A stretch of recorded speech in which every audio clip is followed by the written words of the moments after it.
Kevin Beets never expected his entire crew to walk off the claim, especially not on the one day the ground was about to explode with the biggest gold hit of his season.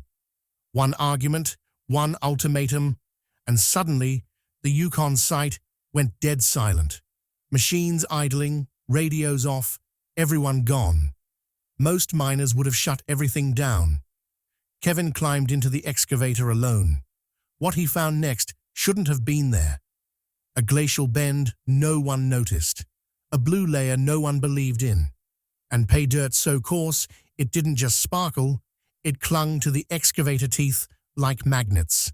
Minutes after the walkout, the mats lit up with gold that didn't match any bench they'd ever mined. The cleanup, over $12 million in high-grade channel gold. And the crew that bailed early, they came back just in time to watch what they almost threw away. Before we dive in, hit like and subscribe so you never miss the next Gold Rush shockwave, because what happens to Kevin Beets this season blindsides everyone. The Yukon morning starts cold, quiet, and way too fragile for what Kevin is trying to pull off. He's standing on a barely mapped bench that looks more like a guess than a claim, staring at a wall of dirt he's convinced is hiding something deeper. Most miners wouldn't touch ground like this without 6 months of test pits and boring logs, but Kevin pushes the throttle anyway. This is the season he promised would put the Beets name back on top, and he isn't about to start safe just to keep the crew comfortable. But the moment the first test pans hit the table, the problems start rolling in. Fine gold so light it looks like dust, pans that should sparkle coming up nearly empty, and the kind of early readings that make seasoned miners mutter under their breath that they picked the wrong hill to climb. Frustration spreads fast. The crew leans on equipment that's already fighting them harder than the ground is. Belts slip. A pump starts coughing. An excavator drops hydraulic pressure so suddenly the operator thinks a hose blew. Every hour brings another breakdown, and every breakdown cuts deeper into morale. Guys start blaming the bench. The bench starts blaming Kevin. And Kevin, his jaw locked, eyes sharp, keeps insisting they're just inches away from hitting something the maps never showed.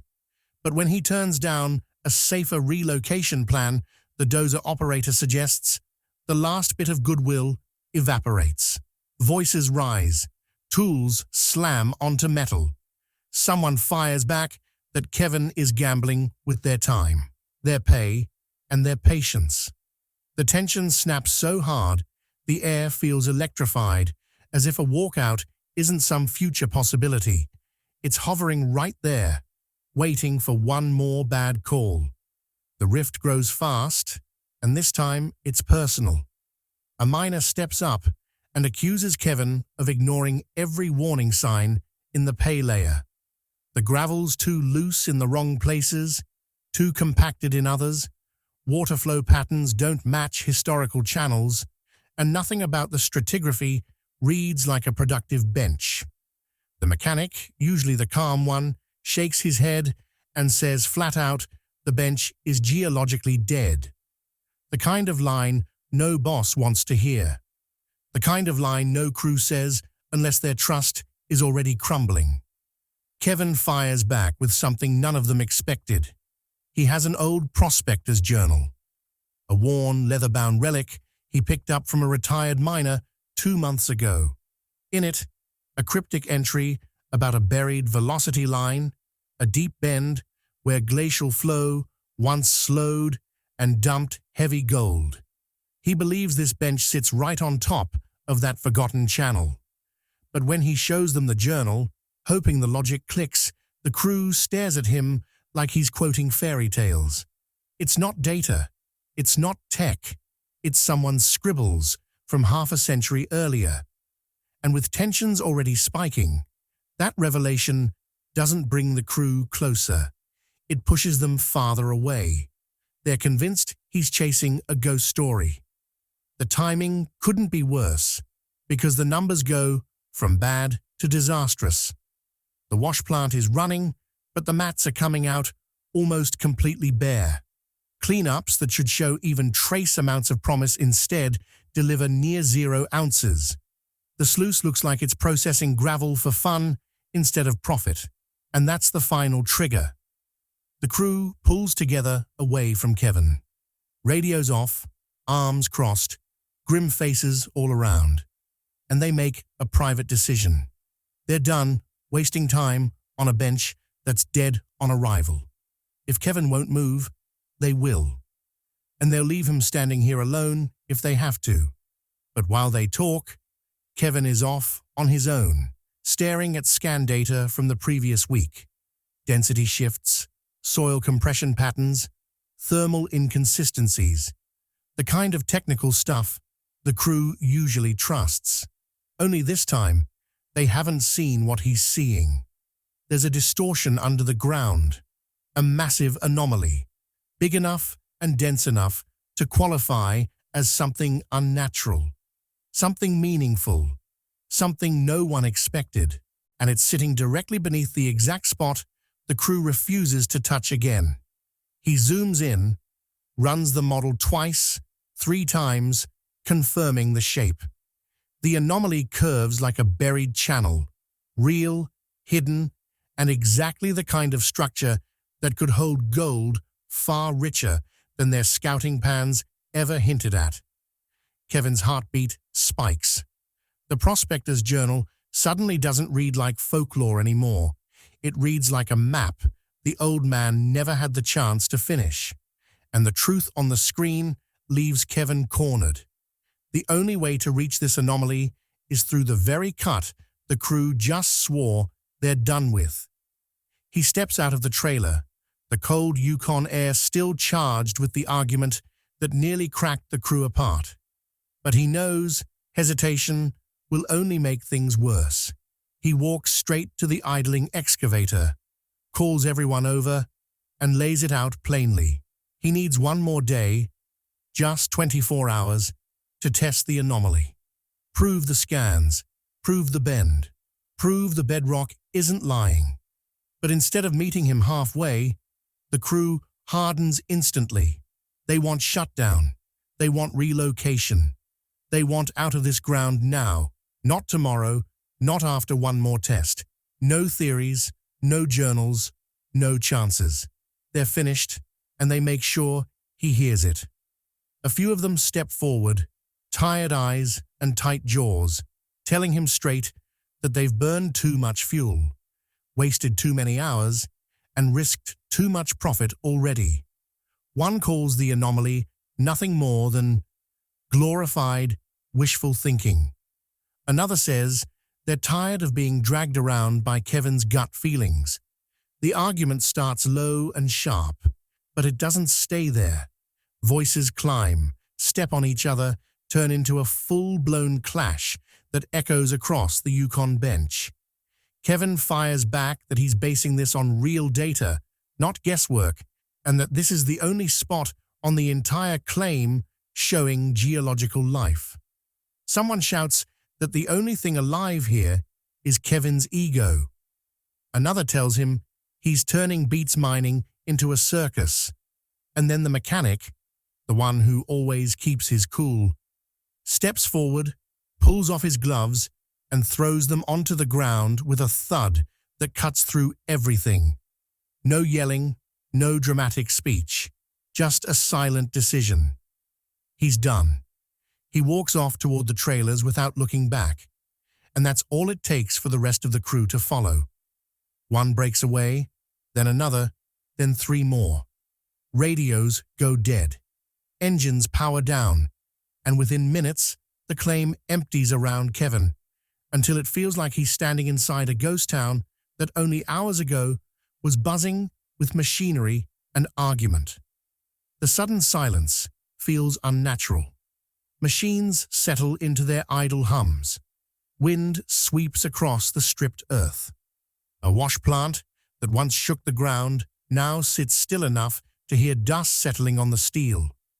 Kevin climbs onto the dozer blade, breathing slow, trying to decide if he should swallow his pride, pack it all up, and follow the crew to safer ground, or push forward alone and gamble the entire season on an anomaly no one else believes in. The emptiness forces him to notice everything: the absence of radio chatter, the lack of footsteps on gravel, the eerie stillness of machines designed to roar. It hits him how quickly control of a claim can disappear, how quickly a crew can turn a season into a crisis. He pulls the prospector's journal from his jacket, flipping past mud-stained pages, until he reaches one he skimmed too quickly the first time. On it is a simple line, soft pencil strokes that almost fade into the fibers. Gold hides where the glacier bent. Not might hide, not could hide. Hides. Present tense, certain. The handwriting circles a crude drawing of a curved drop in the glacial flow, eerily similar to the shape of the anomaly he found in the scans, almost too similar to ignore. And for the first time all day, something inside him locks into place. This isn't luck, it's alignment. Modern data matching old knowledge. A buried truth preserved in maps no one bothered to analyze this deeply before. He snaps the journal shut and slides it into his pocket. Decision made before he even realizes it. The crew walked off. Fine. They can walk, but the channel isn't walking away, and neither is he. He heads toward the excavator, climbing into the cab with a sense of purpose he hasn't felt since the season began. He turns the key. The machine rumbles awake, alone in the empty claim. He positions the bucket at the edge of the area the anomaly outlines, lowering the steel teeth into ground the crew swore wasn't worth another hour. The first scoops are heavy and wet, nothing unusual. But as he digs deeper, the soil starts to tighten, thicken, and shift.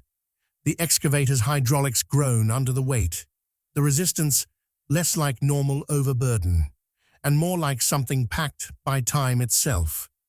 He follows the curvature indicated in the journal, and the scan overlays he memorized. Inch by inch, bucket by bucket, he carves along the invisible bend, chasing a shape only he sees. The dirt grows colder the deeper he goes, a chill rising from below like the ground is breathing frost back into the air.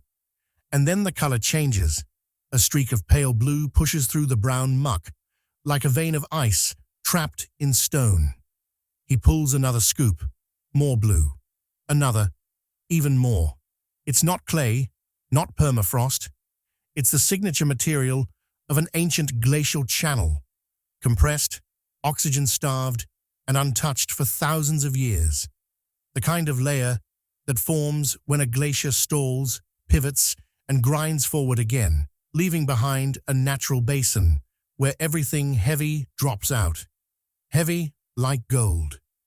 Kevin leans forward, staring down into the cut as the exposed layer widens. He knows exactly what he's hit. A buried channel, real and intact, lining up perfectly with the journal's diagram and the anomaly he chased all morning.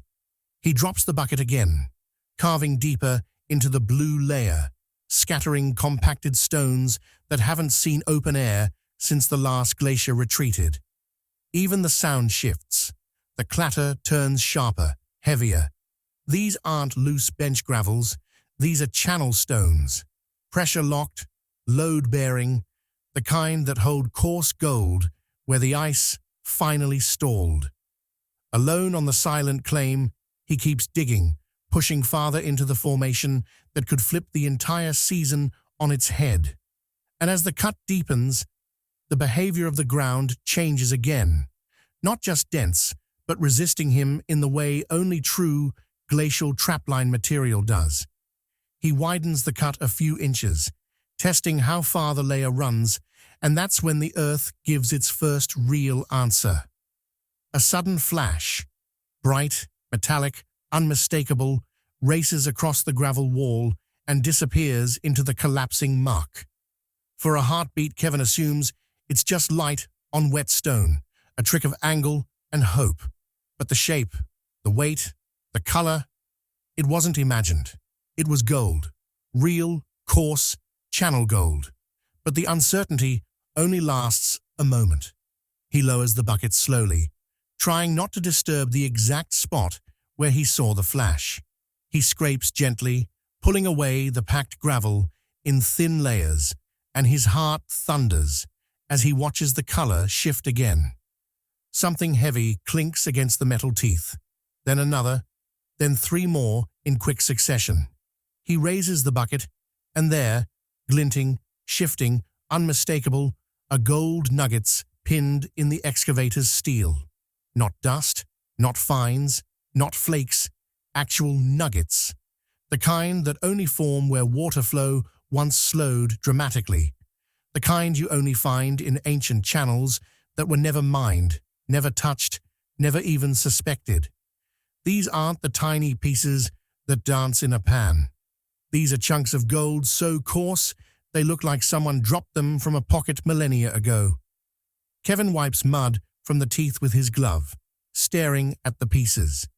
He digs again. Another bucket, carefully angled, precise, and slow. More nuggets fall into the bucket's corners, some as small as marbles, others nearly the size of his thumb. This isn't a trick of the gravel. It's real. It's coming from somewhere deeper inside the channel. A feeder deposit, a source. The flow that fed everything downstream for ages, hidden until now beneath a bench no one believed in. Kevin knows he needs the wash plant running immediately. He needs proof not just for himself, but for the numbers, for the season, for the crew that walked away. He radios the plant operator, voice tense but controlled. No answer. He calls again. Still nothing. The channel hums behind him, the excavator idling as if waiting for his next move. He calls a third time. Silence. The crew either shut their radios off or they're too far from the claim to pick up the call. So he climbs down, boots sinking into the wet gravel, and sprints across the site toward the quiet plant. The hoses are still connected. Water lines still snake across the ground. But the system is off. No flow, no vibration, no movement.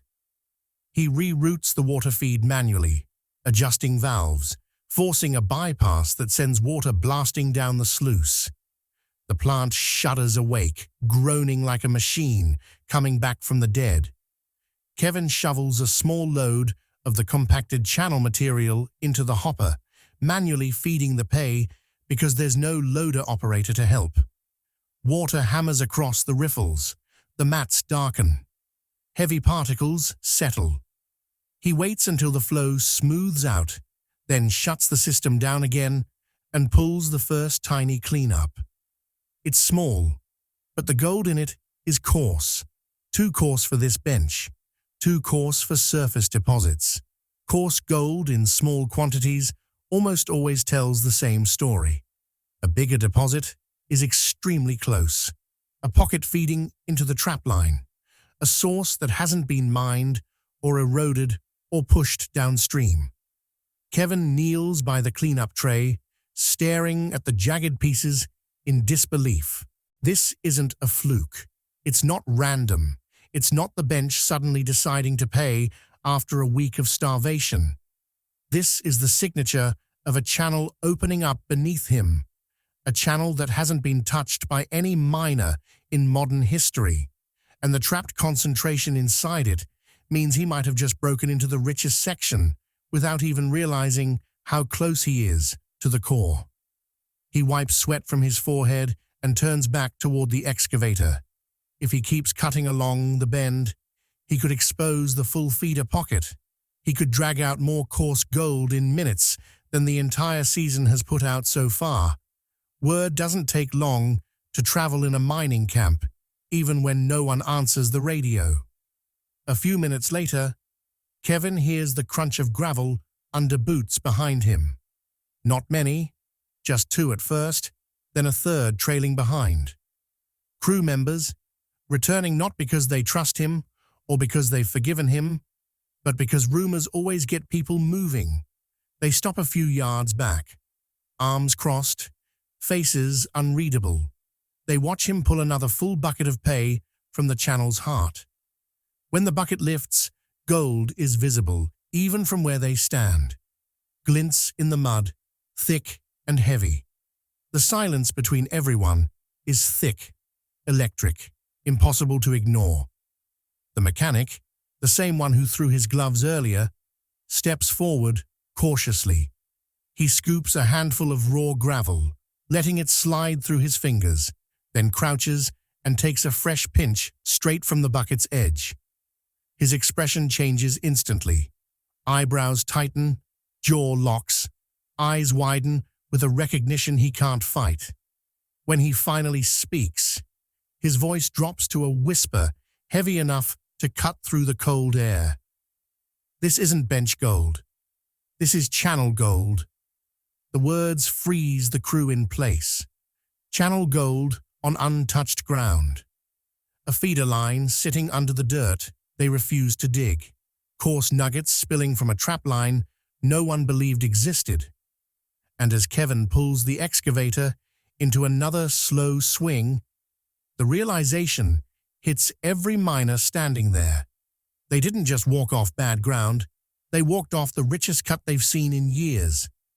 Kevin doesn't waste the moment. He drives the bucket deeper into the exposed bend, carving past the layers the mechanic just confirmed. The wall splits wider, revealing colors no one ever reached.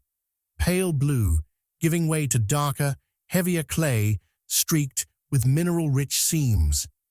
Then the gravel stops, behaving like gravel. Shapes emerge that don't crumble. They hold their form. They shine even through the mud. Kevin wipes a glove across them, and time seems to lock in place. Massive nuggets sit embedded in the compacted blue clay, some smooth, some jagged, some fused together by centuries of pressure. Nuggets the size of walnuts, nuggets thick enough to warp the clay around them. Nuggets that could only come from the core of a pocket the glacier protected like a vault. He pries one loose, and it falls into his palm with the weight of a stone and the glow of a fortune. Another dislodges from the bucket teeth. Two more tumble out as he scrapes the sidewall. The entire pocket is waking up, revealing itself piece by piece, and each new spot he touches shows even more coarse gold than the last. Behind him, the crew that drifted back stands frozen, jaws slack, eyes locked on the wall of untouched treasure. They know exactly what they're seeing. This is the kind of deposit that can turn a dead season into a legend. And they walked off the claim, minutes before it erupted. Kevin signals for the wash plant to spool up, and this time the crew actually moves. A handful sprint toward the water lines, restarting pumps, opening valves, clearing debris. Buckets of channel material slam into the hopper. The sluice clears mud faster than they can load it. When the plant finally cycles through its first run, the mats glow with streaks of bright, impossible yellow. Not dust, not flakes, wide bands of gold so thick they look like spilled paint. The transformation hits the crew like a shockwave. Panic turns to awe. Resentment turns to adrenaline. Every frustrated argument, every walkout threat, every decision they made hours ago now stands in brutal contrast to the truth staring them in the face. They abandoned the richest cut this bench has ever produced, right before it came alive. Kevin doesn't waste a second. They run load after load, the cut expanding with every pass of the bucket. The mats fill faster each time until the sluice is practically screaming under the weight of the accumulating concentrate. Finally, when the lines run clear and the crew gathers around the clean-up tubs, the moment arrives. Mats are rinsed, water swirling gold-heavy sediment into the first tub. The sound alone, the heavy metallic clatter of coarse pieces hitting the steel pan, sends a ripple of disbelief through everyone watching. And as the second and third tubs fill, the scale of the strike becomes undeniable. Gold floods into the riffles, thick and plentiful, the kind of cleanup miners whisper about, but rarely see. Kevin knew it would be good. He didn't expect this. When the weigh-in begins, nobody speaks. The air is stiff with adrenaline. As the scale settles and the numbers lock in, the reading hits them harder than the discovery itself. Over $12 million worth of gold-rich concentrate from a single initial pocket. Not a season, not a month, a pocket. The kind of strike that anchors entire mining empires. The kind old-timers claimed existed but never lived long enough to dig. Kevin steps back, staring at the tub like he's looking into the past. The old prospector's journal wasn't just a clue, it was the truth. The man who wrote it found the bend. He mapped it, he marked it, but the note Kevin keeps turning over in his head makes everything click into place. The prospector died before mining it. The secret died with him. Until today.